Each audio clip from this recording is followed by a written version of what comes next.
Welcome to the best hour of their day podcast with your hosts, Jason Fernandez and me, Jason Ackerman. With more than 20 years in the business, as both coaches and affiliate owners, our passion is to help create world-class affiliates and coaches by building better boxes. Welcome to the best hour of your day.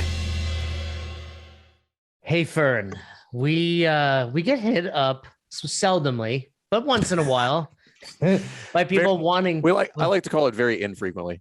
Infrequently. No, we get a lot of the spam ones that are like, "Hey, we got a great client for your podcast," and then I'll read through it, and it's like some fitness professional that has nothing to do with CrossFit, etc. The last time we had someone reach out to us to come on the podcast, it went really well. His name was James Fitzgerald. We got along great. Everything went smoothly. So, this time I will say, so now when I get those emails, because I usually check those, I read through and I'm like, suspicious. But we got this email from Danny Lehr, and I immediately text Fern and our partner Marcus and was like, yo, the dude from Caffeine and Kilos wants to come on. And we all mutually agreed this would be a great experience. So you do have the opportunity to prove us wrong on this, Danny. You want to talk about vitality? Do you want to talk about health and vitality? Yeah. Okay. So you might not be aware, we did not get along great with I thought we got along just fine, by the way. You did. You got along great. Fern can get along with anybody. Just zero agreement. But that's fine. But anyway, we got Danny Lehr. Well, with any luck, we can find something to argue about too. Well, here's what we will universally agree on is that coffee is good. So let's just start there. Yeah. Well, let's give a little bit. Coffee's good, and exercise is good for people. There you go. So I think we got a pretty solid base. Yeah. This is done, everybody. Drink coffee, work out. To be quite honest, I knew Danny would be great. As soon as we got on and we joked about peeing wherever we were standing, we were like, this guy gets it. We're going to get along great. It's always entertaining to me that there are men, and this will be offensive to some men, so probably going to get canceled. But in my opinion, all men, without exception, should have potty humor and really not get offended by jokes. Yeah, that's so. But surprisingly, not all men are like that. You and I, Fern, happen to click very well. I'll give you another great example. This episode's coming out after Dave Kalina of O2, who I had never met in person, but immediately we were like brothers from another mother. And I got that vibe immediately from you, Danny. And I want to just give a quicker introduction. Founder of Caffeine and Kilos, which in my opinion is one of the most well-known brands in the CrossFit space. Long-standing too, which I think is cool. So well done there. No, but you've been around, but people have heard of it. I think it's surprising to affiliate owners and coaches that their members don't know who Rich Froning is, the open comes and goes, the drama of a couple of years ago. No one knows. For some reason, everybody kind of knows Caffeine and Kilos. Yeah, man. Good people like good coffee. But it's more than that. It's we'll get into this. You've created a real brand. For sure. Yeah, very much so. That's where I think I don't know anybody that didn't have one of the colors of the basic branded shirt. They had the red, the black, the green. Yep. I was like, dude, that's just a cool t-shirt. I would wear the shit out of that t-shirt. I need to get some more. The first shirt we ever made, and it's still our most popular t-shirt, is just that Arch logo tee. I think what people t-shirt. Part of the reason it resonates to people is kind of the whole idea is that a lot of stuff made for the gym doesn't make sense anywhere else. It's kitschy sayings, right. Or something about if you like my grandma's cookies, you should see her snatch or something. Right? That's a good one. Hey, we're stealing that one. Yeah, go for it. That's all yours. That one's on the house. And so the thing is you might wear that to the gym, but then you got your niece's birthday party, you're probably going to need a change before heading over there, right? You can't wear that at this 5-year-old birthday party. Yeah, exactly. So that's kind of the stuff we make. It's hey, it feels good, it's comfortable, you can work out in it, but also if you're going to lunch, you just go to lunch. You don't have to change, or if you're going to the gym right after, lunch or a birthday party or whatever, right? It's funny you bring that up really because makes a big difference. No, I think it makes all the difference because this is actually anytime I work with a designer, either, especially over the last 2 years with the gym stuff, they're like, what do you want? I'm like, I want something I would wear both to the gym and to the bar. If it doesn't fit both of those, then don't send me the design. I don't care. No, that's exactly it. That's exactly it. I've heard you say that to people that reach out to us, Fern. about apparel. Well, from a branding standpoint, I mean, and Danny, you know this better than anybody at this point. The people in your gym are already at your gym, right? Yeah. I want them to wear it somewhere else. They're like, oh, that's a cool looking shirt. Like, and then maybe it sparks a conversation, but cool. Like I want it to be cool and not just cool in one environment. I want it to be cool like wherever I go. So it's fun. One thing that gets me pumped up, like when I see people wearing Caffeine Kilos outside the gym. So like in the gym, if I drop in, whatever, I'm like traveling around, I'll drop in at gyms or whatever. And you know, there's almost always someone wearing something, and that's cool. It's like, oh, great. Like I'm in whatever, Nashville, and I'm from California, and I'm in this gym, and someone's wearing Caffeine Kilos. Sweet. But then when I'm in the airport, I see someone wearing it, I get fucking pumped. Like that's I a big deal, dude. I'm like, Caffeine Kilos. Woo! Like let them, they have no idea who I am or what's going on. They're like, what's up with this weirdo? Like people really like the shirt, you know. You kind of like remind me of like there's plenty of like famous people that you wouldn't notice, but they had such an influence on whether it's movies or TV shows or music. I mean, like easy example. You guys know who Bernie Taupin is? Bernie? Nope. He's the guy that wrote all of the music for Elton John, or I'm sorry, all the lyrics, right? Yeah. Oh, okay. And then Elton John writes the music, but like I couldn't recognize that dude. Meanwhile, he's worth $1 billion, right? And he's a big part of like all the music, you know. And there's plenty of other people out there like that, and it's really cool that you've created a brand and you're like that. But yeah, you're right. Like 99% of the people that either consume you, especially the coffee, you still have quite a bit of coaching out there. Or that just wear a cool shirt of yours would have zero idea if they were like hanging out with you at an airport. Yeah, that's fine with me. That's the best way to be, right? Like, yeah, I mean, I could tell you like from experience, like I can't even go to the supermarket anymore. Like people swarm me. Well, that's because he has agoraphobia, not because he's gonna get ravaged by fans. I'm afraid to leave the house. I am. Yes. I have told my wife that I'm like, I've accidentally become agoraphobic. Like when I have like even a fun night out these days, like we went to see Hamilton last week. I was like stressing out about it. I was like, oh, we're gonna have to go out. Like we have to drive somewhere. I haven't driven more than 15 minutes in the last 2 years. It's crazy. Well, that's how I feel about going to the grocery stores on the weekend. You know, like once you stop like a 9-to-5 job and you have like, you can go to the store on Monday, it's like Sunday and you really need like some more like Kerrygold butter. And you're just like, maybe I just won't use it today. You know what I mean? I guess maybe I'll just like say I got one day, like if it's not at the corner, if I can't get it at the liquor store, like it's probably just going to wait a day because I can't go to the grocery store when everyone else is there. It's terrible. That's an entrepreneurial thing. You're absolutely right about that. And like most people won't understand that, but you're right. Like when you've been to like Costco on like a Tuesday afternoon, you're like, okay, I'm never coming here outside of 9 to 5. You guys don't order groceries?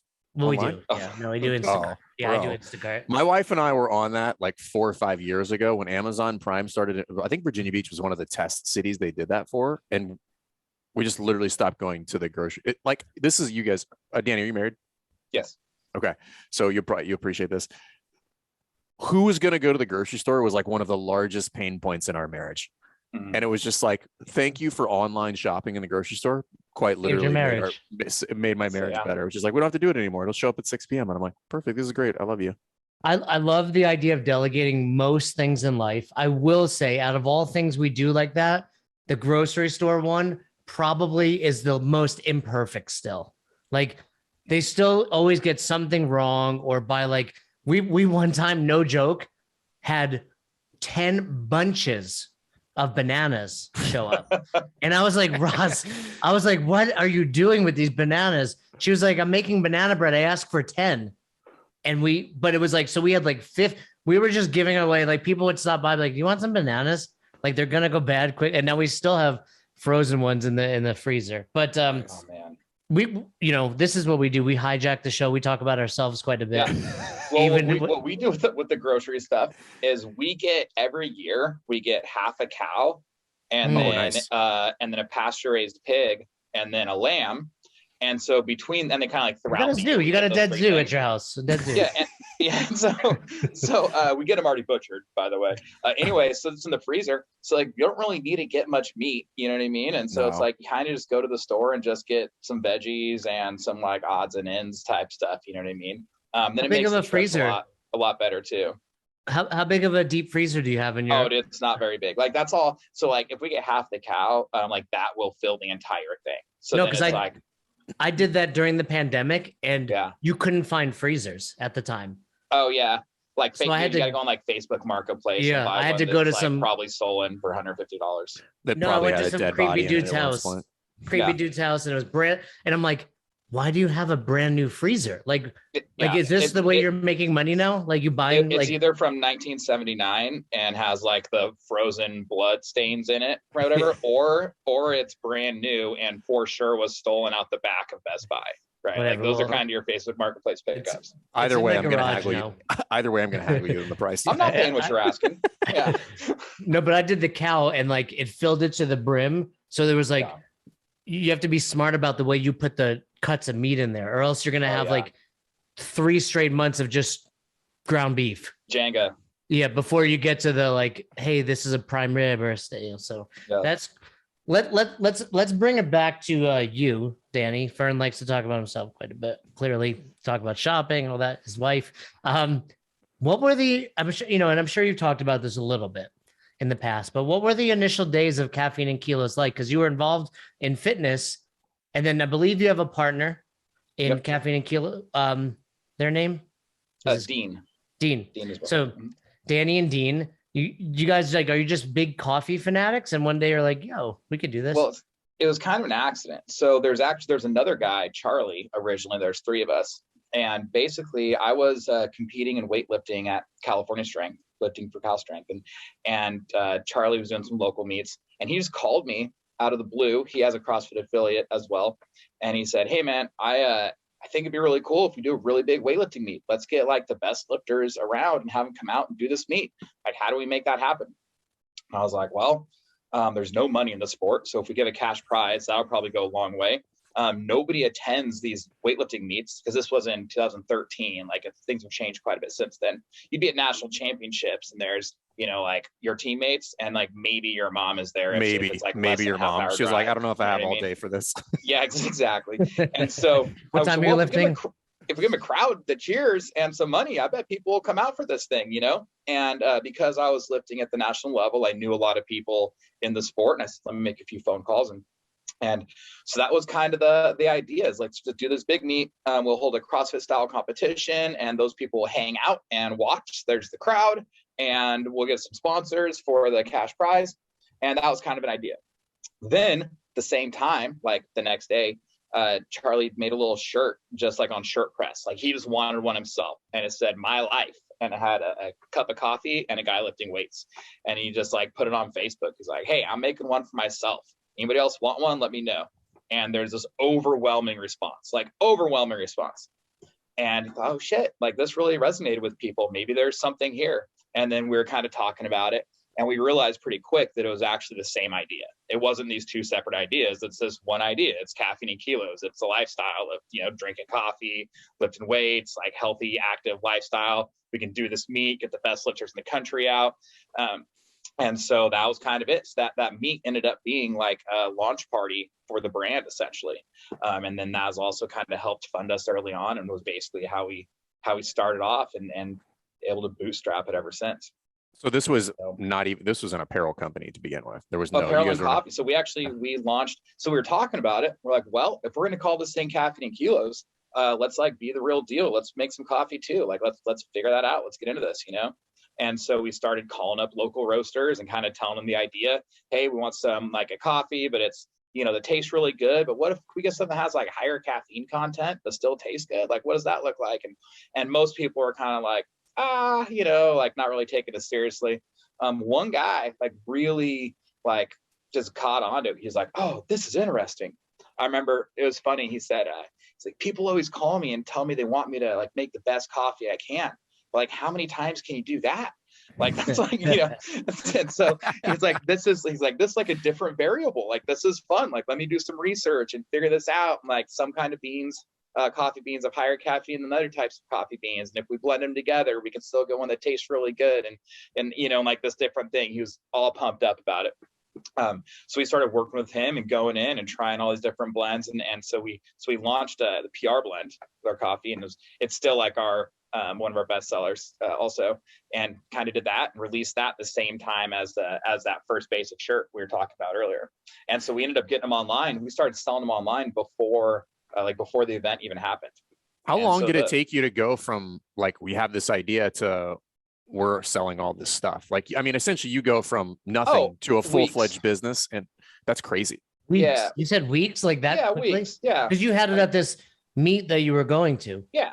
Right. So we had this Caffeine and Kilos Invitational, and we didn't even know that's what we're going to call it. We're just going to call it a meet, this competition. And then we were talking about the Caffeine and Kilos shirt.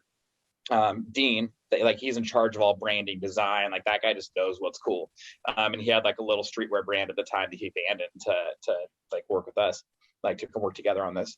And so I was actually sitting there on my phone looking at a notepad that had the workouts for the event, and we didn't know we were going to call the event yet. So I'm sitting there, and then like it hit me, and I'm like, shit, it's the same idea. It's the Caffeine and Kilos Invitational. Like, it's the same thing. And while I'm thinking that, my phone rings, like notepad gets interrupted by Charlie calling. I answer it. What's up? He goes, dude, I got it. It's the same idea. We got to call it the Caffeine and Kilos Invitational. I was like, man, that was exactly what was going through my head. So I'm like, if that's not, a sign or whatever, the universe told us. Did you say Charlie Cohen? No, Charlie called me. Oh, what's his last name? Zamora was Charlie. Oh, it's Charlie. Okay. From Elk Grove. He's in Elk Grove. Okay. I know. Okay. That makes sense. Yeah. He's actually working with a friend of mine on a book. Random. Oh, that makes sense. Yep. Yeah. I believe that. Yeah. Cool. Anyway. So he's no longer involved? Yeah. He left the company in 2016, I believe. We're still friends. It was all good. He just wanted to go in the direction with some stuff. Multi-million-dollar buyout. I wouldn't say that necessarily, but Danny, what NDA, can't talk about it. Yeah, Danny, he was ready to go, and that's fine. What weight class did you lift, or do you still lift? No, not really. Okay. My exercise now consists of doing the class in my gym a couple days a week. Nice. What weight class did you lift at? So I was in 94 when that was a weight class. Okay. Do you know Phil Sabatini? Yeah, I know Phil. I actually know Phil pretty well. So when Phil was whatever, medaling in nationals and stuff in the early 2010s, that was kind of when I was lifting in national meets as well. Yeah, he's our head weightlifting coach here at my awesome. Yeah. Phil's a great guy. Super yeah, he had those kids, he had the babies and everything, and we had interesting conversations. My wife is a NICU nurse, neonatal intensive care. Give her a hug. Give her a hug. Yeah. Give her a hug for me, because that's how Phil and I met. And like when we originally kind of like talking about him, because he left another affiliate that was a big dumpster fire and has since closed, but that he has the same birthday as my wife, and then both of our firstborns were NICU babies. So we were just like, I feel like this is going to work out just fine. And he's been with us for, I think like 6 years. Oh yeah. No, Phil's a really nice guy. Yeah. Cool. Yeah, but great arms too. Guys got huge arms. Shout out to all NICU nurses. For sure. Our baby luckily was born healthy, and that even the nurses in the regular unit were amazing. And I dated a while ago a NICU nurse, and I had no idea how hard her job was or what she did. Like, so shout out to your wife. Shout out, obviously, Fern, Logan. Awesome stuff. So this might be the first podcast I've been on that I'm gonna like really encourage my wife to listen to. Yeah, we want to. You want to. Nice. Yeah, she normally just like kind of doesn't care. Like nothing I do ever impresses her. But if she sounds like she's gonna get along really well with my wife. My wife has never. All of our wives would get along great. Yeah. I'm not impressed. She finds out that I was pumping up NICU nurses. This might be good for me. Yeah, we're huge amongst NICU nurses. Like, we're a big demographic of ours. Yeah, that's what I was gonna guess. Right? I was gonna guess that. Yeah. So actually, you know what? Probably like at my gym, right? You guys talking about CrossFit affiliates, like. We got so many nurses, right? And we've got even like some respiratory therapists that are like NICU respiratory therapists, and then we got a couple different NICU nurses and ER nurses. What do you think played more of a role in your success, the name or the logo? I think it's man. I mean, both are obviously have something to do with it. I think the designs, man, like Dean is like our wild card, right? As far as like, he just knows what looks good. He's not afraid to try things, but we kind of have like our aesthetic, our brand aesthetic. And anytime there's any questions about like how something's going to look or designs or something, I'm just like, you got to talk to Dean. Like, that is out of my, out of my expertise. Like, I don't have to say there. I don't want to say there. Right. And so I think the logo and is simple, but you know what, if that logo is on a bunch of, you know, corny stuff, it wouldn't be the same either, right? And so I think it's not the logo specifically, I think it's the like overall kind of designs and aesthetic. So as a kind of, for you, you have two hats, box owner, I mean, more than two, but certainly, you know, in the business world, box owner and entrepreneur, one and the same. Where do you think a lot of affiliates go wrong when it comes to apparel? Like Fern and I are firm believers. It's like, basically keep it to t-shirts. Outside of that, you're going to sit on a lot of inventory. What have you noticed? Yeah, I think you can get away with like sweatshirts in the winter. I think that where people go wrong with apparel is one, not doing it because people, right? And I get it. Like, it's kind of a pain in the ass, right? But people want it, man. Like they want it. Like they want to wear it, you know? So I think that's actually a big one, just not doing it. And the second thing is, I think that it's important to talk to a couple printers and actually use like a good printer.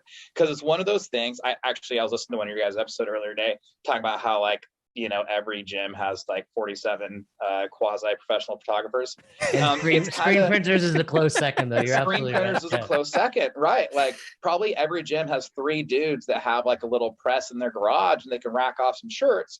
But if it's, you know, something they're doing on the side, like, you know, the quality won't be that good. Also, they're gonna be more expensive because, you know, wherever they're getting the shirts, they're trying to mark up everywhere they can because it's, you know, this is their only job for the week or whatever, right?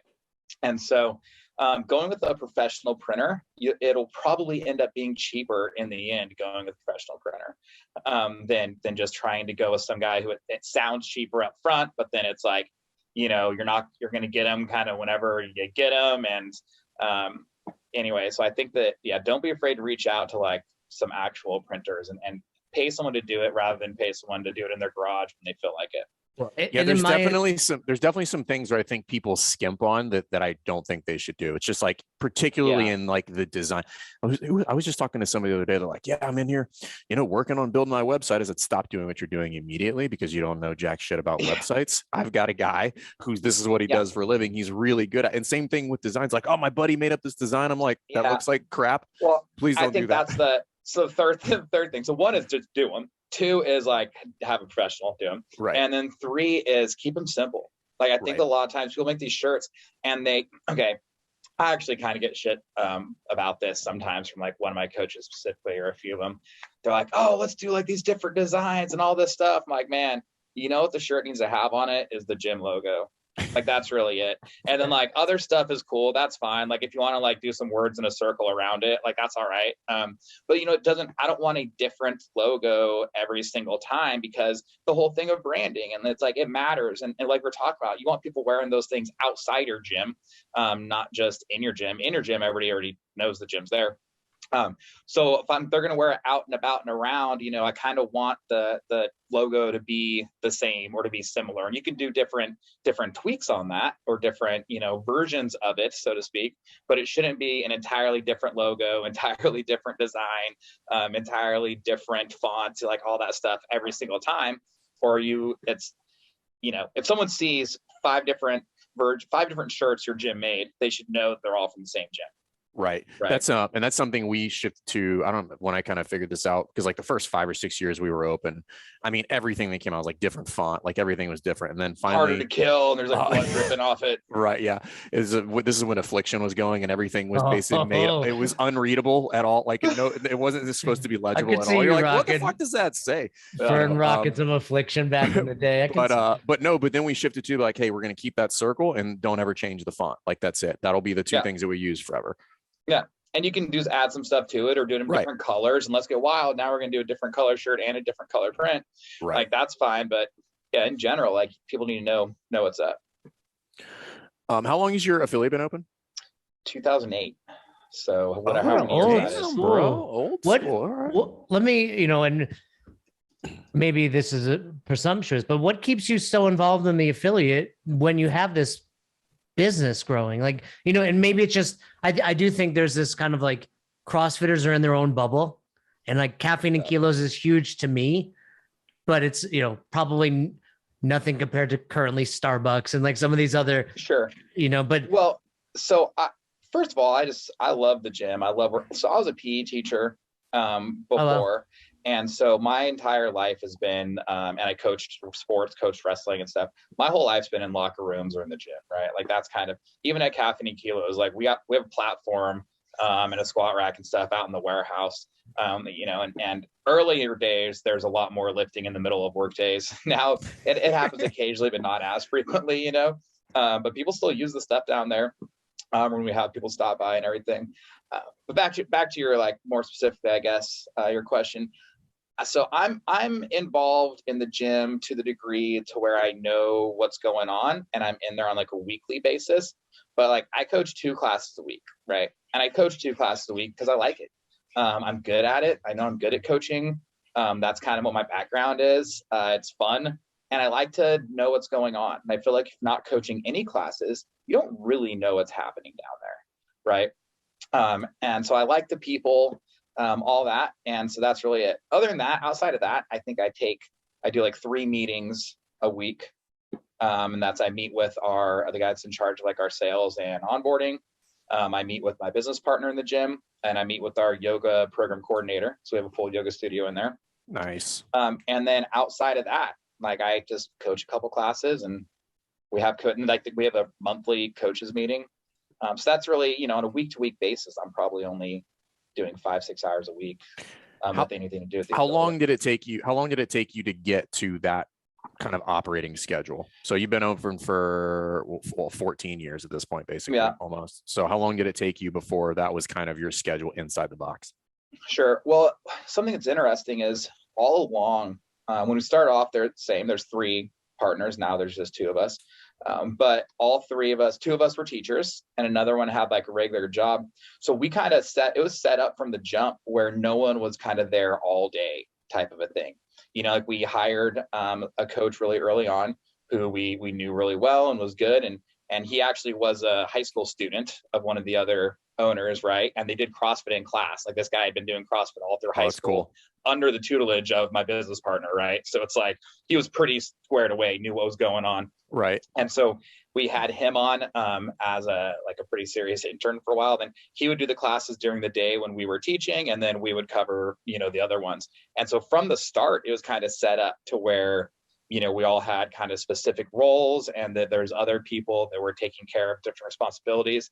And then just over time, that's kind of how it works. Like, all right, well, like who's responding to that info at emails, right? It's like, oh, well, here's one of our coaches who, wants to do some more stuff for us. And she's handling, all like current community member communications and issues and membership, stuff like that. And then we have then once we switch the way we kind of do our sales and intake and onboarding and intros and stuff, okay, that individual handles those, and they handle all communication from non-community members, right? And so over time, it just kind of developed that way.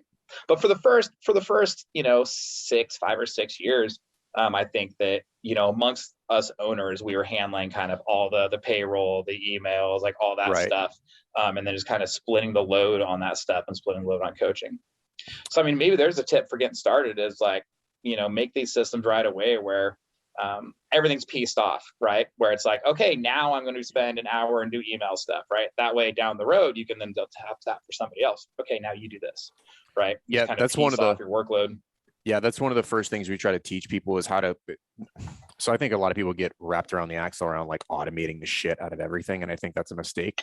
One of our clients is like, yeah, he's like, if you automate, he's like, it just makes you bad at things very quickly if you don't know how anything works. Well, I think also a lot of people, they, like the first thing they try to do is like, oh, I need to hire more coaches and then spend time doing the admin. But it's like, dude, but you don't like doing the admin shit. And like, that's actually why you're doing this, is so you can coach people. Like maybe you hire someone to do the admin shit you don't like, and you can keep coaching. Like that's probably going to be better for the gym. Like you're a better coach than whoever else you hired, and whoever else is doing your admin is definitely better than you are at that. Right. So like, why are you going to hire someone else to do what you're good at, and then you do the stuff you're bad at? That seems like a terrible idea. Yeah. One of the, I've screwed this up 12 ways and then twice that, but one of the things I I did that too. I was like, oh, we'll get coaches and I'll do all the admin. I was like, oh, I suck at spreadsheets and doing anything behind a computer. Like, let me avoid that. But then one of the first however things, good the coach is, they're probably not as good as you if this is your first passion and what you want to do, you know? Right. And then I've slowly gravitated my way into like really learning how to use virtual assistants and like doing it the cheap way, doing it the expensive way. But it's a useful tool. And that's kind of what a lot of, when affiliate owners are trying to hire somebody, when they're bogged down with all the stuff, I'm like, what do you hate most? And it's almost undoubtedly the administrative stuff. And I'm like, cool, you know, you can solve that for sure less than $1,000. Like if you can just teach somebody to do this. And they're like, oh, really? And I'm like, yeah, like just stay on the floor, be happy, like just go in there, coach the shit out of people, have a good time, high five, and then look at the reports that they send you and you'll be way better off. Right. On that note, so it's not, I mean, like obviously like, sounds like you're a pretty savvy business guy. Obviously none of us started that way, but how much did having Caffeine and Kilos and having to sort that out help the affiliate? Oh, that's been huge, you know, just in different ways. Well, first of all, when Caffeine and Kilos started, that's when I quit teaching, right? Like not immediately because it was supposed to be this one event. So I taught like one more year after that and then got out of teaching. So then once I was realizing like, all right, well, this is it. I'm doing business full time. There's no kind of other option. I realized I better figure that out. Time to like learn some stuff. And so then I just dove in and started, you know, reading a ton and just kind of educating myself and learning about business and just getting better at it, right? And so being able to kind of spend that time and like dedicate more of my time and stuff into just like learning about business and research and like learning, you know, basics of copywriting or basics or what makes a good, you know, website or what's a better way to intake clients or just, you know, all these different things that are, you know, could be related to both things. And then, you know, you start, you know, you make different connections, you meet people, you know, obviously with doing the apparel, it's like, oh, that completely changes the way we do the apparel at the gym. It's from those experiences. And it's, you know, it's like anything, right? Like you get better when you do more reps. And so just getting the reps of talking to other business owners. Oh, like, how do you grow? It's like, oh, I want to grow a business. Let's do collaborations with other brands. And so then it's like in the gym, it's like, okay, well, maybe we should do some, you know, work on some collaborations with other companies or with other gyms, you know, and that type of thing. And so it's nothing, I don't know if there's like one huge like takeaway that transfers over, but it's all the little things, right? It's all the little skills that kind of add up that transfer to everything. So like we could talk about here's an example. Is like my neighbor, she has a candle business, right? Like she sells candles online, ships them all over, like actually is like pretty successful with it. And like, we'll just sit out back sometimes and just bullshit about how she can like sell more candles. And it's funny, it seems so unrelated to anything of fitness, but it's just like these little skills you pick up. It's like, oh, well, where are your best customers? How do you get in front of them? Like, what could we do to make the offer more enticing, right? It's like all these things you just kind of learn over time. It's the small skills that carry over more than like the big, you know, like actual functions, I guess, right? Yeah, that's also something I've learned over the years, and I try to express to people. Everybody thinks I'm like, what's the thing? Like, give me the thing that will put me over the top. I'm like, it doesn't exist. Like, just stop looking for it, and you'll be way better off. Like, you just start doing all the small things that you think are not important, and you'll be way better off. Just like training, just like weightlifting, right? It's just like, well, if I just squat more, and I'm like, or you could do like more accessory work, you could do more position work, you could do all the shit that everybody doesn't like to talk about, and then you'll be way better off at lifting. And then what's working? Like what's working? Okay, let's do more of that. Well, what's not working? Okay, we'll either like change the way you're doing it or just stop, right? Like one of those things needs to happen, you know, and that's like the big, and again, like that transfers to training so much, right? Same with the nutrition stuff too, right?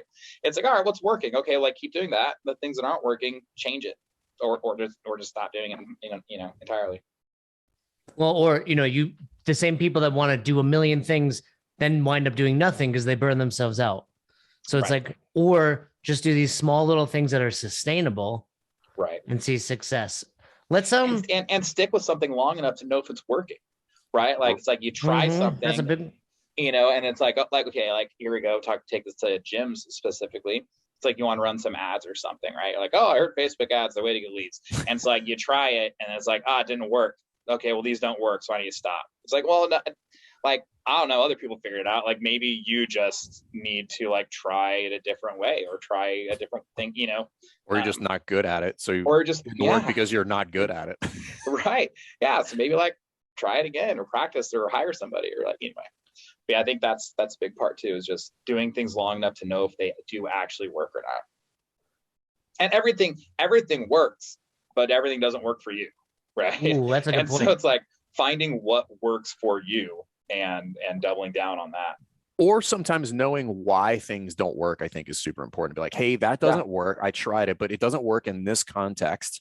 Right. So maybe it does work for that, but it doesn't work for me for whatever reason. I'm like, okay, well, that's super beneficial. You know, so, you know, you could use the Facebook ads kind of example ad nauseum, which is like, I'm not saying they don't work, but they don't work in an area where the whole market has been saturated with 6-week challenges. I'm like, so don't run that because it's not going to work. It's not that ads don't work. Like ads clearly work, or there wouldn't be an ad agency, you know, entire, you know, ecosystem.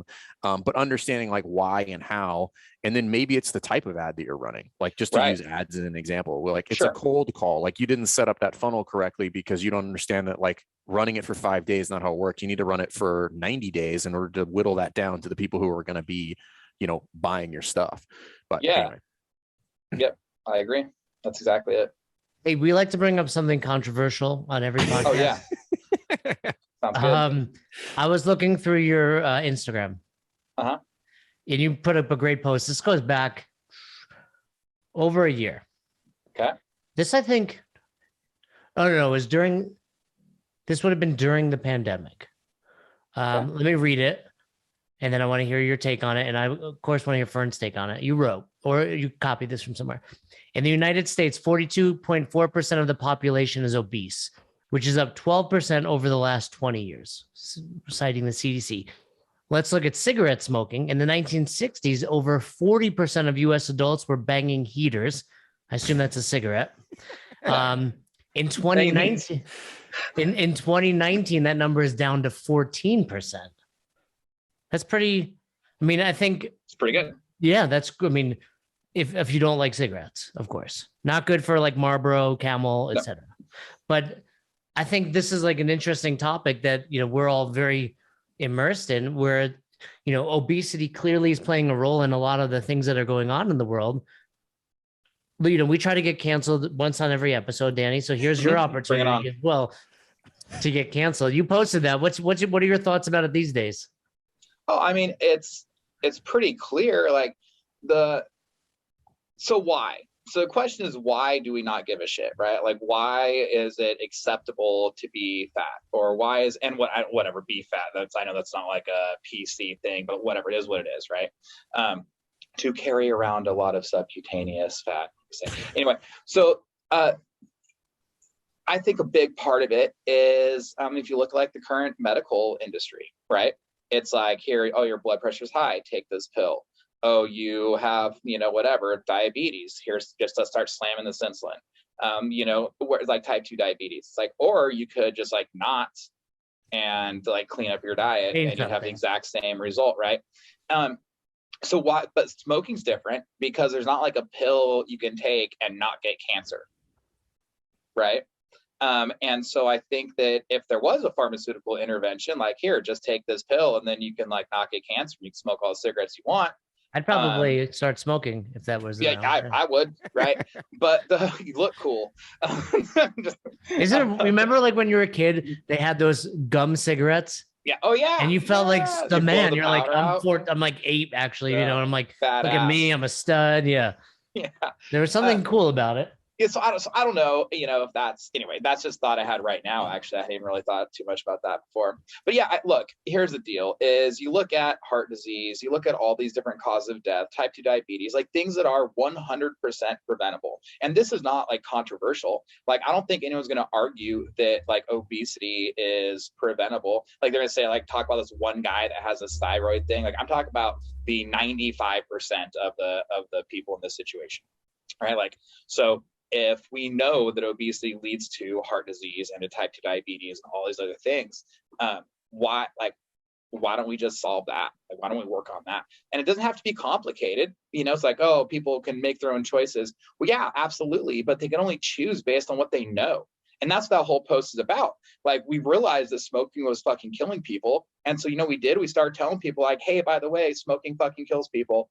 And then they're like, oh, well, I don't really want to die. Like, I should probably stop doing this. Right. And why would it not be the same effect?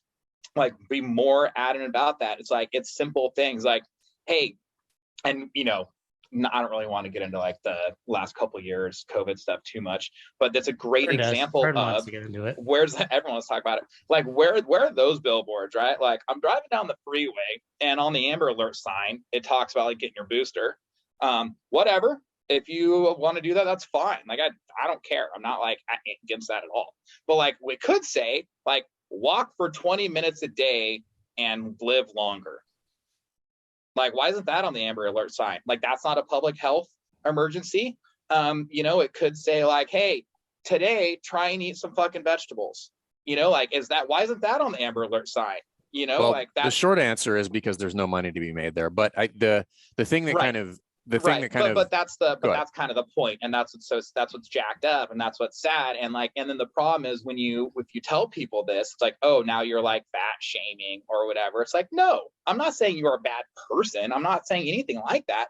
I'm just saying that like, you could be happy, you could feel better, you could be happy, you could not be, you know, like injecting yourself with insulin every day. You could not be taking these blood pressure medications. There's like you could have such a better life and live longer and not be anchoring down the medical, you know, community. And especially right now, like the way that insurance and the whole medical system's kind of out of control, right? Like, it's not a secret. Like, I'm not like blowing any whistle here on like what doctors or hospitals charge the insurance company compared to what they charge you if you were just paying cash is completely different, right? And it's crazy that that's like okay and accepted, right? It's like, well, if people would just be healthier, then that wouldn't be the case. So what we need is like more of a public, like, hey, like, walk for 20 minutes a day, eat some vegetables, and like probably less sugar. Yeah, before you say anything, Fred, I just want to direct everybody to our new website, canceldanny.com. Bring it on. Someone's going to cancel me because I suggest they're healthy. But I think all of our listeners and we agree with you. It's funny too that you keep saying like, hey, walk and eat vegetables, because it is that simple. Like, no, it is. It's not the listeners are like, but you don't get it. What about back squats? What about 22.1? And it's like the average American is so far away from any of that. It's like literally, if they just got out of bed and walked for 20 minutes and ate 3 or 4 servings of vegetables a day, they would be infinitely healthier. And probably a lot of what happened in the last couple of years, I don't want to say would be gone, right? Like, there still would have been a disease or whatever, but it would have been mitigated for sure. Yeah, I mean, it's like you look at the numbers, like, it's not a secret of like who was affected and who, you know, like the mortality rates and everything. Like, this isn't anything crazy. Like, this isn't like any conspiracy. Everybody is on the exact same page. Like, everyone's on the same page here. Like, healthier people are more likely to not die. Like, this is what Coach Glassman brought up years ago with the 5 buckets of death, when he's just like, chronic disease. Yes, we do on this show. We are on this show. Yeah. Me too. We haven't canceled them forever. No, no, we canceled Danny, not Coach Glassman. But when he was talking about the 5 buckets of death, it was like this bucket of chronic disease, which is largely things that you make decisions on every day. Like, this is the largest bucket of problems that we have to currently deal with. And the issue is, at least the issue that I kind of see, is kind of twofold. Number one is this idea that we can't say that something is bad, meaning like that being overweight doesn't make you a bad person, but like, just, it's not good for you from a health standpoint. It's just not. Correct. I don't care what anybody says. It's not. That's a fact. Right. So, but this idea that just where it came and be like, oh, you're shaming people. And I'm like, well, no, I'm just calling a spade. And I would like to help this person. And I disagree with that. You saying that people are fat shaming is actually helping people, because there are people that do that. And if those people are turds, you shouldn't do that. Yeah. But my point is like, why can't we say that anymore? Like, this is not good for you. And all of a sudden you're just like, oh, you're judging people. And I'm like, no, I would like this person to live longer, not have to pay higher medical bills than they have to, and be able to do the things that they want to do. And the idea is that like, it's simple, but we can be honest about it. Be like, hey, listen, it's going to entail some hard work. You're going to have to work hard, and that's okay. Yeah. Well, and like probably less hard than you think. you know? Right. Well, and the thing is too about that is like, now it's actually pushing so far the other way, this like healthy at any size, like, you know, thing that keeps rolling out. Careful, Like, Danny. there's this picture like on Health, on Health Magazine. magazine, there's this As a individual friend, as a friend, careful. that's 50 pounds overweight, you know, and it's like, oh, what a new healthy body. I'm like, what the hell? Like, it's just like factually inaccurate. Like, this isn't just like an opinion. Like, this is not okay. Like, that doesn't mean this person's like in terrible health, but like, if they keep carrying around that weight, like, they are going to have more health issues than other people, like, based on everything we have seen. Like, that's not my opinion. This is a fact, you know? Let me just say something to Katie Hey, Katie, prior to this episode, will you just put in a little bumper that says the thoughts of Danny are not the thoughts of Ackerman and Fern? Yeah. Protect us on this one. This kind of goes back to like kind of you disagree, Jason? Yeah. No, he doesn't. Yeah, not at all. Yeah. I take the fifth on this one. I don't take anything. Just the idea, and this is what is really one of the. There's a headline: Health coach refuses to admit being overweight is bad for you. the idea that that you can't hold two thoughts at one time, which I think is one of the biggest issues in society at large, which is like, I can simultaneously hold two thoughts, one of which being that being overweight comes with a significant amount of problems from a health standpoint, and number two, that I also want you to have a good image of yourself personally and physically, right? Sure. So I need to think about that, and people, for whatever reason, meaning, well, if you say this, then this one can't be true. And I'm like, no, they can both be true. And I can get you to one of those and improve the other one simultaneously. Yeah. And that's the whole thing. It's just like, why can't we say those two things at the same time without somebody throwing a rock at you and be like, you're a bad person? I'm like, I'm literally trying to help. I don't understand why this is problematic. I say, actually, that's funny you say. I say all the time that term of like, two things can be simultaneously true. Right. Like, everything is not like opposed to one another. Like, two things can be true. And exactly what you're saying. One thing is that like carrying around excess body fat is going to lead to health issues. Also, you should be happy and feel good about yourself. Right. Like, that's. Well, going back to the original Where's the statement, controversy? I think part of it with the cigarettes, it was easy to be like, this thing that you're bringing into your life, we can cut this out, right? Where people take being overweight more personally than that. So that's but it's really the same. But it's really the same. Like, if you are choosing to eat junk food, right? It's no different than if you're eating sugary ass cereal every single morning for breakfast, and then for lunch you're just having like a croissant, and then for dinner you're eating McDonald's. Like, you are choosing. Have you been to my house? Are you seeing what I'm doing? Yeah. No, Tuesday. I saw your post last Tuesday. And but like the point is, like, if you're eating like a bunch of like sugary stuff and fast food, like, that's just, what's the difference? Well, this is where I think there is a little bit of an uphill battle, which is the education portion of that. Well, we all live in the fitness industry and we're just like, yeah, that's terrible. But there's a ton of people out there, and I would even argue the majority, who have been told at some point, because that is either whole grain or that grain, the food pyramid, that's a major problem that we don't even want to dive into, but who actually aren't ignorant on the topic at hand, which is like, hey, this is not good for you. And then there's a weird dynamic that happens there, which is in the process of trying to educate people. People try to put the brakes on you, be like, you can't talk about that, you're going to shame people from doing that. Or we could arm them with information and they could do whatever they want with it. But the problem is they don't know. And that is largely part of the problem, is that, like, if we just give them the information, the proper information, which is like, you should eat more real whole foods, then they can do with that what they will. But right now everybody thinks that grains are the answer. And like, this is because who was it? Rob Wolf was on Joe Rogan the other day and talking about the movie and the book Sacred Cow. Was he? Rob Wolf was on? I didn't. I think him and partner, they did the movie. He's really taken off since coming on this podcast, huh? Yeah. Man, I wonder when I'm gonna be on Rogan. Right. Yeah. But you'll get a call later today, probably. But they were talking about the same issue with regard to just meat consumption and how much pushback people, they're just like, listen, like, you can eat meat, but rather than eating this fake meat, which is worse in many ways. Oh. Just the pushback from all these odd places like really creates a barrier for education, because now it's just confusing. I mean, everybody knows how confusing it is to go on the internet. I'm like, just don't go in there.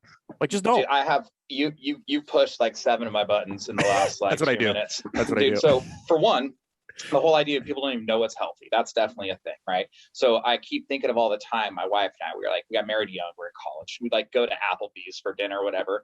And we get like, oh, we're gonna get salad, you know what I mean? Like eating healthy. But we would get like the crispy chicken Asians. It's like, it's fried chicken, like breaded and fried chicken. And the dressing, it probably has 100 grams of sugar in it. You know what I mean? Like it's 1,000-calorie salad that's full of deep fried and sugar. I'm like, this is actually arguably the worst thing for you on the menu, right? Like I could have had like we're better off getting the blooming onion than yeah, probably equal. Like it was probably equal, you know? And so, you know, that's it. Yeah, hindsight, you're like, oh man, this is like looking back, right?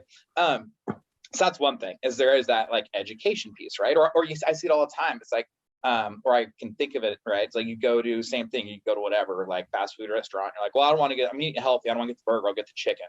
But it's fried chicken.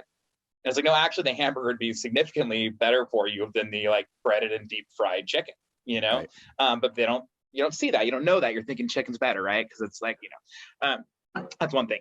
The other thing is, talking about people being afraid to eat meat, and then like eating these fake meats and all that. I've got this weird, it's nothing against anybody. Whatever people want to do, they can do. I don't care. But you hate vegans. Live your life. It's totally fine.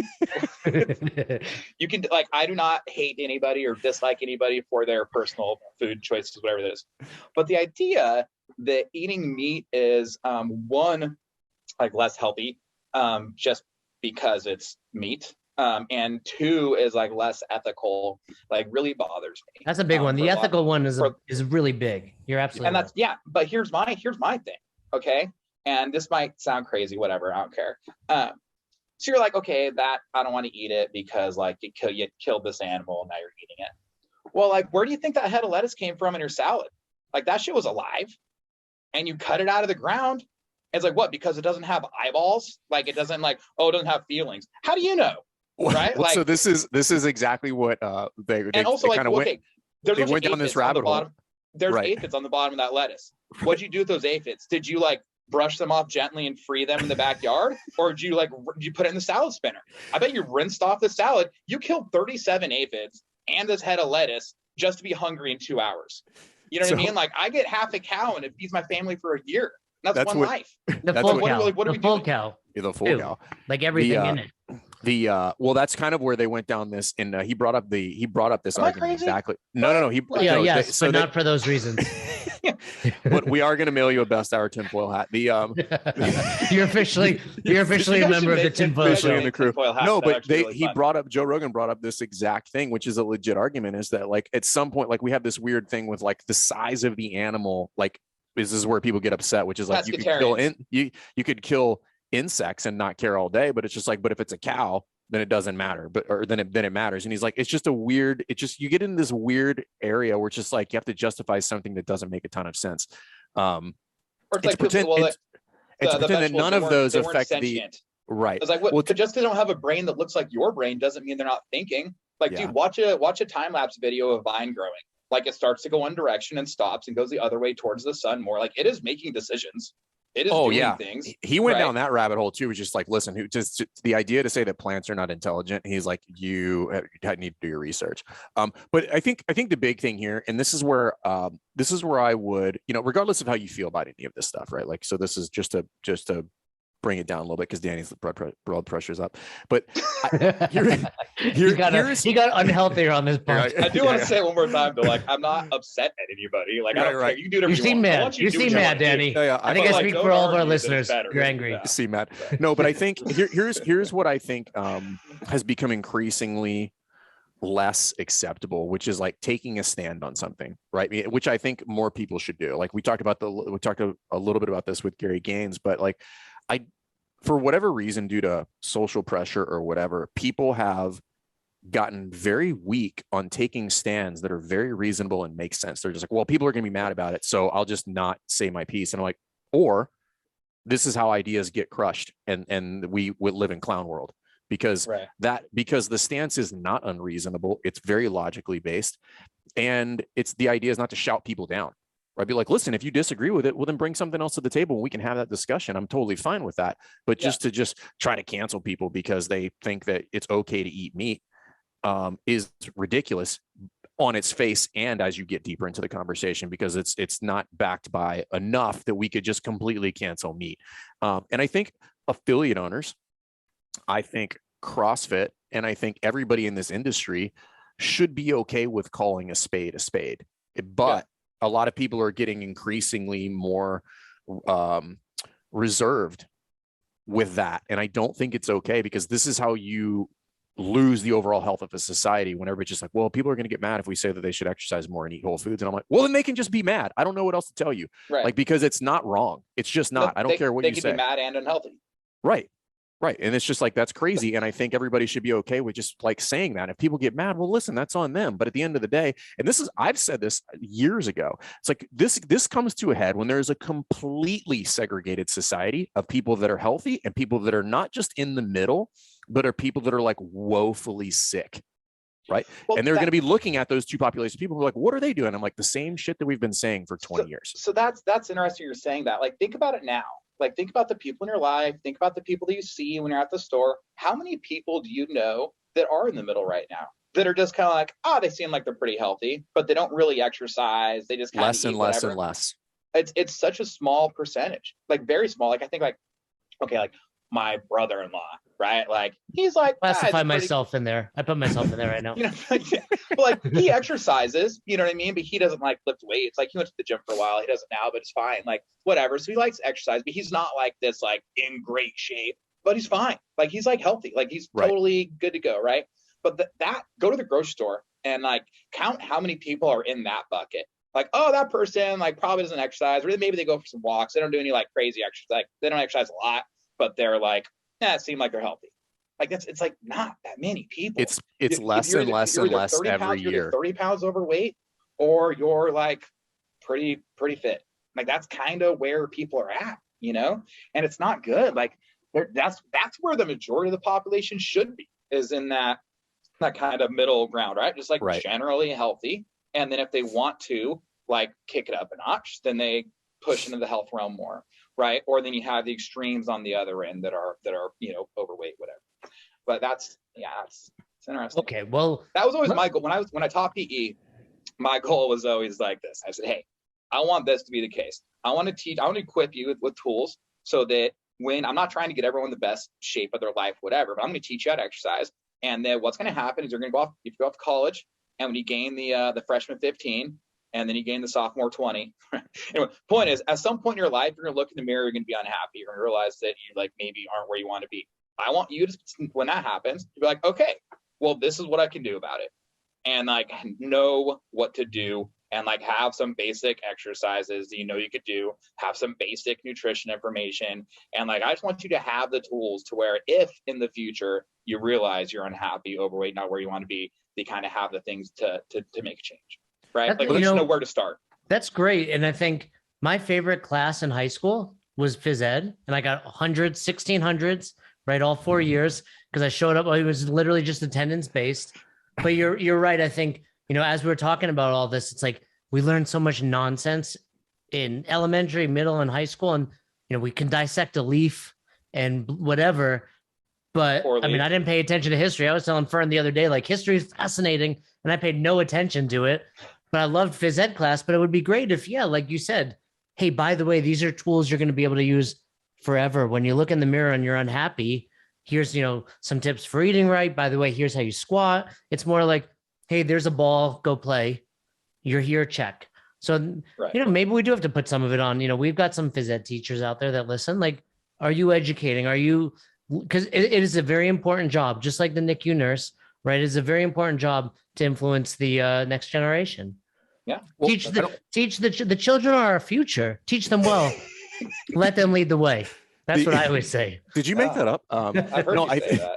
Well, I think that it doesn't stop. I think everybody forgets that is a big part of our role as affiliate owners, is that we assume that people know way too much. And, I think this is low hanging fruit for an affiliate owner whose struggles in the social media realm. I'm like, take the 5 most basic concepts that you know about fitness and do, I don't know, 10 to 15 blog posts on that. And they're like, it's too simple. And I'm like, wrong. That's where you're absolutely wrong, is like, there are hordes of people that are going to read that, and you're going to educate them on something. And this is our job, right? Our job isn't to just bludgeon people with workouts. Our job is to incrementally educate them on things that are seemingly mundane or seemingly not as important, but they are, which is, I was at a level 1 not too long ago. And there was a gentleman. Did you there. pass? I was teaching it, so I did pass the. Congratulations! Thank you. I did my best. But there was a gentleman there, and I was giving the nutrition lecture, and he was talking about what he ate for breakfast. And he was talking about, he's like, my wife makes this toast every morning, and I get eggs. And I was talking about the idea of just doing the experiment and removing grains from your intake. Not forever, just like do the experiment and see what happens, right? Like some people, try it. And which is what we promote. And then we CrossFit. So then he's like, wait, so you're saying I just shouldn't eat the toast? And I was like, I'm saying you shouldn't eat the toast. And he was like, I've never considered that.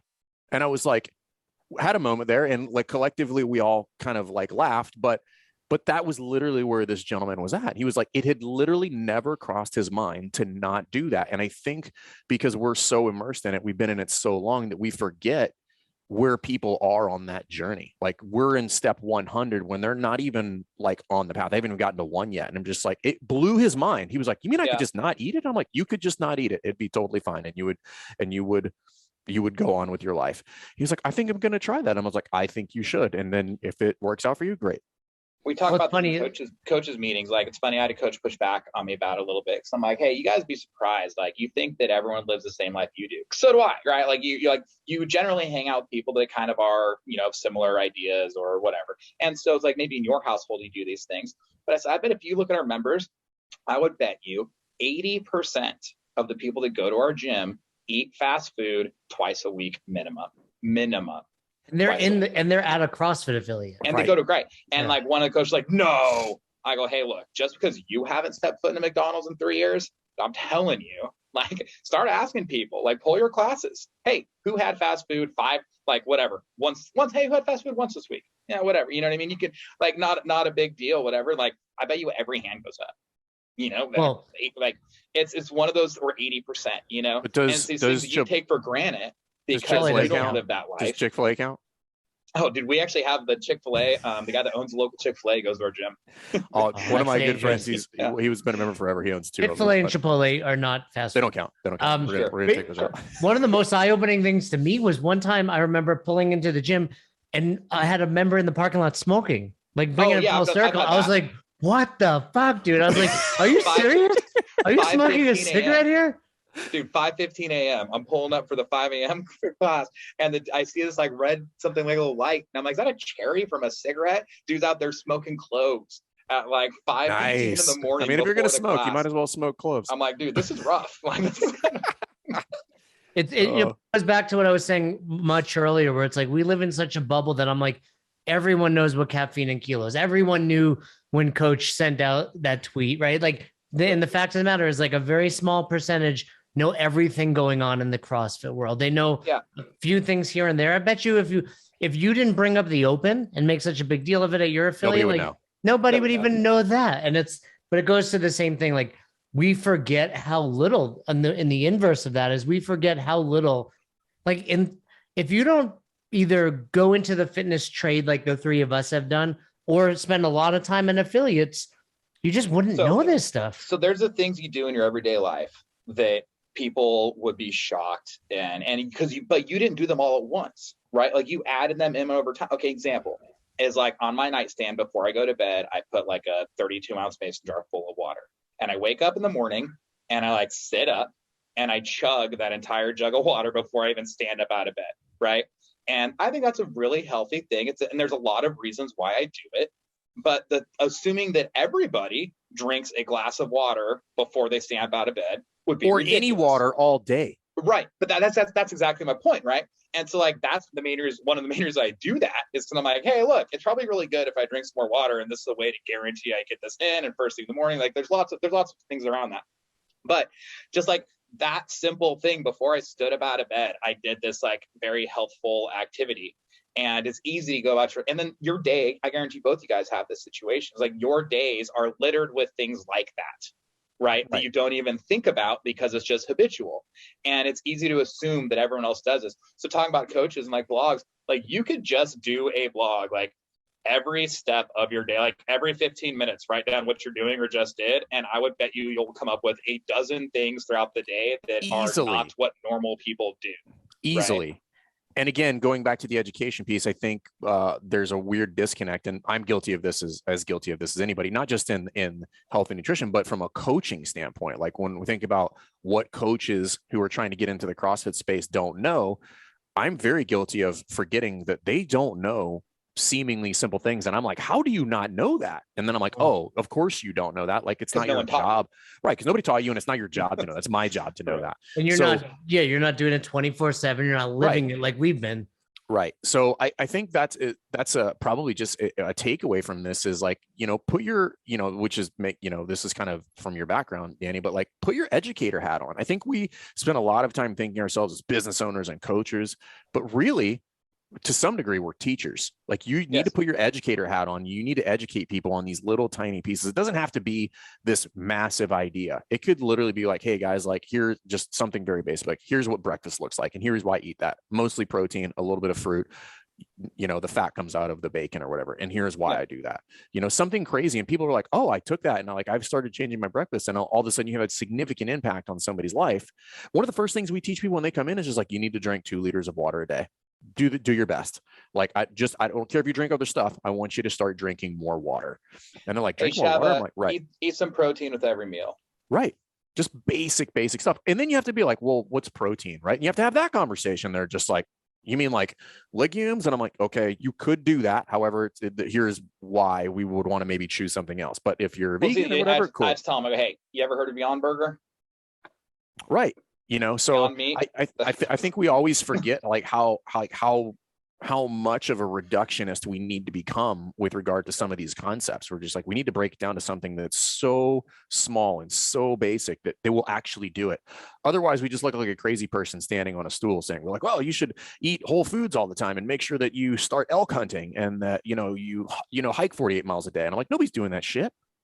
But they might drink an extra glass of water. Well, I think. Or why should they squat below parallel? Right. Hey, we're squatting today. Hey, got to get lower. It's really important you go below parallel. Well, why? Tell me why. You know what I mean? Like, just tell me that. Like, fuck you. Like, I heard the other thing for my entire life. Why am I going to change now? Because, but you explain to them, hey, like healthy joints are joints that are strong through full range of motion. And, it's like simple stuff. You don't want to step up 3 stairs one day and blow your knee out because you never go through that range of motion. Like, right. And they would go, oh, yeah, that makes sense. Yeah.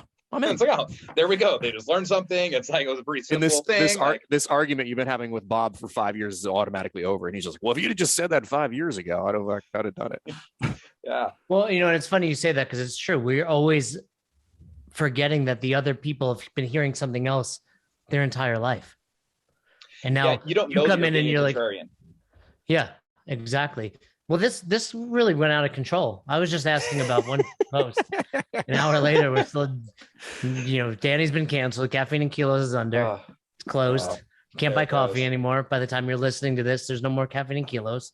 My wife's gonna have to pick up some extra shifts. Yeah, I mean, she's got to save a lot of babies for a lot of babies. But what's the best seller over at Caffeine and Kilos? Man, one of my favorite products and bestseller is Coffee of the Month. And so it's fun because every month it's a different blend of coffee and they're from all over the world. And then we actually name them, like we give them these fun names based kind of on what they remind us of or what they taste like, And so anyway, so kind of you try these different coffees and then they're all really good and also kind of teaches you how to taste coffee a little bit, right? Like you'll take a sip and like, oh shit, it does kind of taste like chocolatey and like some almonds in there or whatever, Do you guys put little educational pieces in there when it gets delivered, like where it's from and like things to think about when they're drinking it? Not as much as we should, but the way they're named, and then there's emails that go out about that. Like Got it. Emails kind of talk about like what's this month and what to kind of look for it and that type of thing. But for example, what's your normal? Go ahead. Like name like Rocky Road or whatever, right? It's like, yeah, it tastes like chocolates and it's like kind of nutty, right? And so if you're like thinking that as you're tasting, you're like, oh, I totally see that. What's the average amount of coffee somebody buys from you guys on a monthly basis? Quantity? Oh, most times people get like 2 bags a month. And they're 12-ounce bags. But I think, a lot of times what happens is when people get coffee, like from us, for example, is they'll get it. It's like their weekend coffee, like we would get that a lot. Like people like, oh, I'm saving this for the weekends, like take some time to really enjoy it and that type of thing, Got it. Yeah, but usually, if it's just for you, just for yourself, like 2 bags a month probably get you through pretty good shape. I probably need like 6. No, I think usually a bag of coffee lasts about a week or two. Yeah. We my household, we probably go through 3 to 4 bags a month, something like that. Yeah, that's when my wife is around. We probably do more like that the quantity. Yeah. But yeah. Very cool. Well, this has been awesome. Well, I love chatting with like-minded people that gel with us immediately. We're gonna take a road trip to California, Fern. Sounds like we got to hang out with Danny, put some tinfoil hats on. Oh, it'd be so fun. Guys, come out. We'll lift in the warehouse. Done. Oh, we're going to work out too? No, we don't have to. We don't have to. We can. Yeah. We can just do like a couple, muscle snatches and call it a day. What's your best snatch? What's your best snatch ever, Danny? Just do enough to get the video. My best snatch was at Nationals, and it was 143 kilos. Damn, son. And like pounds, that's whatever. 312, I think, something like that. 312. No, it's in that three. It's in the 310s somewhere in there. I can't remember what that is. Yeah, mine's 320. I want to say 320 ounces. 144 kilos, I think, is my best. Were you better clean and jerk or snatch guy? Oh, I wasn't. I don't know if either one of those I would say I was better at. I think that snatching 300 pounds and you're not. Yeah, right. So I was a better snatcher than clean and jerker. I was never really that strong. Like I was strong enough, you know what I mean? But I worked really hard and had pretty good technique and had some really good coaches. So I got about everything I could out of my strength levels. I mean, that's cool to say though. Yeah. So clean and jerk, for example, like in competition, I'd like 168 or something, but okay, I'd be in the 170s, like clean 180. Never didn't jerk 180 kilos though. Legit, that's a serious weight, dude. Yeah, must be serious. I mean, you're not a huge human being, 200 pounds, but yeah, I was like at 200 pounds. So. Yeah, but that's still a significant. Are you the same? Are you still around 94? Or did you have to? I'm a little less. I'm a little closer. Yeah, actually, I'm right around there still. Okay. I mean, so you're not a small guy. No, I weigh a little less than I did because when I was competing, I was a 94, whatever. You want to weigh 2-3 kilos over that. Right. Now I weigh about 94 or just under that, 92 to 94 kind of. Yeah. Okay. Cool. And what's next for the company? What's on the horizon? Man, we got a lot of fun stuff coming up. Actually, the Caffeine and Kilos Invitational, we're coming back this year. That's exciting. We had to cancel it last couple of years, so we're actually pumped to get that going again. We're going to do that big this year. That's in October. Hey, I got an idea, Danny. Oh, bring it on. I'm going to throw it out on the podcast so you can't steal it. Oh, yeah, right here. You have Fern and I out there. We will commentate similar to dodgeball. Oh, we'll sit out there. Fun. We'll commentate. Live cast. So let's live cast it with our commentating. But not serious. Yeah, I mean, half serious. Like we'll celebrate some good lifts, but there'll be a lot of jokes happening. Well, not just the weightlifting meet part, but there's a CrossFit style competition all day. Dude. You guys could commentate that. I mean, do you have that's even easier. I don't think I got to be honest. I think your bandwidth on your website's not going to be able to handle it. Like if we would get so many downloads, that's too many people would be coming there. That's my big it would shut down. It would shut it down. But one more thing that's kind of cool coming up is in next month, which starts tomorrow. I don't know whenever this is going live, but in March, we're doing this contest called Fit for a Year. So basically, someone's going to win, and we're going to send you every apparel item we make for an entire year. How do they win? And we release, and that's if they win. And we release I don't know, 10 or so pieces a month. So it's like you're talking about getting quite a bit of stuff. So, but how do they that's actually a lot of enter? fun. And Yeah, win what's the this? Like, competition? People's got to vote for them. So you just enter, and then just like tell people to go vote for you, and they'll go, and whoever gets the most amount of votes wins. Popularity contest. Check. Yeah, Yeah, I hell like yeah, it. dude. It's like Prom Mine's- King. So when does that go until? So it's the month of March. So that's throughout the month of March. Okay, so this will be out like next week for Yeah. So if you go early to March. actually, I know that it's all set up. If you go to enter.caffeineandkilos.com, and then just like boom, enter right there to win, and then you just like tell people, hey, go vote for me, and you can win. Yeah, everything we make for a year. So, And I assume I'm ineligible to win because of this relationship we now have. So I say conflict you of throw your interest. hat in the ring. You know, what do you got to lose? I think you should actually test what you think your influence is. Oh, I'm all on board for this. This is pressure now. I let me go. Is it a I site up right appreciate now? this Hold on. challenge, Danny. I appreciate this challenge. I put my. Enter.caffeine. You can do it live. He's Yeah, not even. hold on. He's not I- actually no, typing. no, He can't I'm- actually type. Is caffeine E before I before E? Except after C or neighbor line. Let's see. Let's see what comes up. I'm typing it in. Enter dot caffeine and goop. Here we go. Enter to win. Ooh, okay, it's a Google form. Is that like a little Google Doc Oh. right here? Yeah. Gotcha. All right, Right I'm doing there. it. Has it? It's got my email already plugged in. You're in Google. Yeah. Oh yeah, that's right. Google owns all Google's of your crazy. information. Google knows If you're on everything. your, All yeah, right. you're just on a Chrome browser, so it knows what's up. I'm when we get off this, I will type in my information. Listeners, how do they Okay. vote for me? How do they vote for If me? they go to vote.caffeineandkilos.com, then as soon as you hit submit on the forum, it'll populate you into a spot where they can vote for you. I'm putting it out there, Can but I- it's, by the can I time That's this vote referred to as a tech stack in the industry. Nice, nice. Gotcha. Can I vote against him? for every, That's a interesting twist we should consider. you Nice. should. Fern will stay up all night voting against all my votes. Everyone's name at the very bottom, there's going to be a row that just says not Ackerman. Well, I'm gonna put it out there, and you know what? If you vote for me, here's what I'm gonna do. Is this illegal? I'm gonna share the prizes. I'm gonna share my prizes. So if you wear a men's Oh. extra small, you are in for some luck here. You will be getting some apparel. Well, probably Nice. your huge listenership of ladies will be pumped up to hear that. There you We go. don't have many ladies. He's scared them all off. Your wife, Fern's wife, my wife doesn't listen. That's My mom's going to listen to this. Then she's gonna. Nice. You know what? She should be proud of you. She should be proud of you. You've come a long way. Yes, you hate vegans. You talked about that. You don't like many I don't many hate people. anybody. Cancel Danny's trending on Twitter at the moment. I looked it up, Bring it but we're gonna. Where are you in California? Sacramento, Is that north or south? north.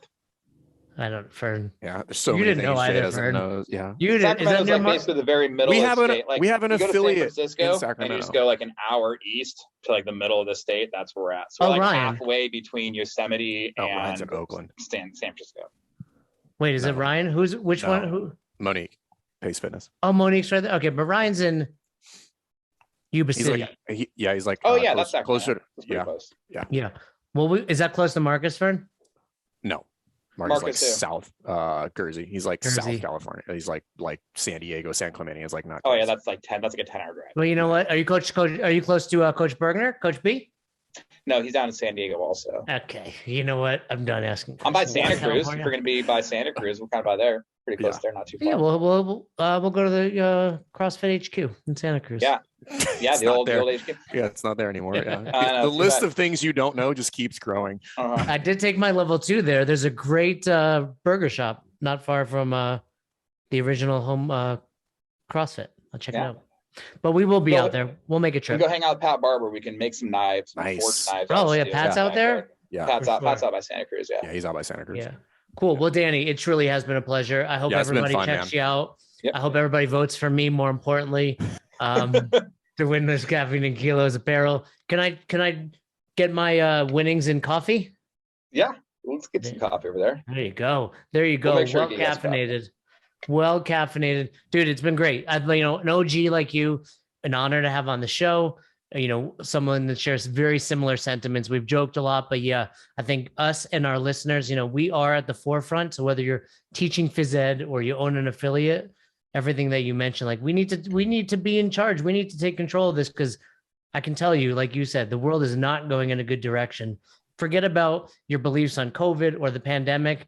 just think about your parents, your grandparents, your kids. Like, we want to make sure we're setting the right precedent and we're educating. Like, forget dissecting a leaf and let's focus on learning about squat. How to squat below parallel, getting some good protein in. Like Danny said, how about a glass of water in the morning? And the world would be a healthier, better place because of it. Thanks, brother. Yep. Thanks, guys. Thanks for checking out this episode of the Best Hour of Their Day podcast. We appreciate you listening and choosing to have us help you in your passion for coaching and affiliate ownership. You can find more episodes just like this on all podcast platforms. If you're interested in learning more, you can reach out to us on any social media platforms, or you can visit www.besthouroftheirday.com to book a call. If you found this episode helpful for you, please share it so that we can help other coaches and affiliate owners to help build a bigger and stronger CrossFit community. Thanks for listening.